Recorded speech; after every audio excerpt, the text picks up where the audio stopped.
খালেদা জিয়ার ৮০তম বর্ষপূর্তিতে দোয়া মাহফিলের আয়োজনের কর্মসূচি ঘোষণা করেছে।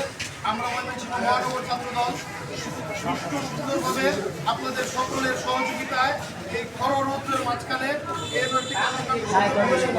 করেছি। তার জন্য আমি এবং মহানগর ছাত্রদলের ভাইস প্রেসিডেন্ট ফজলে রাফি আমাদের উভয়ের পক্ষ থেকে এবং আমাদের প্রাণপ্রিয় সংগঠনের পক্ষ থেকে আপনাদেরকে অসংখ্য ধন্যবাদ এবং অভিনন্দন। আমাদেরকে এহেন কর্মসূচি পালন করতে দেয় নাই। আজকে 15 আগস্টকে কেন্দ্র করে এই ফ্যাসিস্টের কোন দোষর যদি কোন শান্তি ভঙ্গের অপচেষ্টা করে থাকে ময়মনসিংহ মহানগর ছাত্রদল রাজপথে থেকে এহেন কর্মসূচিকে প্রতিহত করবে ইনশাআল্লাহ। করতে চাই না, খররৌদ্রে সকলে মিলাদ মাহফিল শেষ করে র্যালি শেষ করে এখানে এসেছেন। সকলের প্রতি আমার অসীম কৃতজ্ঞতা এবং আমার সংগঠনের পক্ষ থেকে ধন্যবাদ জ্ঞাপন করে আমাদের কর্মসূচি এখানেই শেষ করছি। বাংলাদেশ জিন্দাবাদ।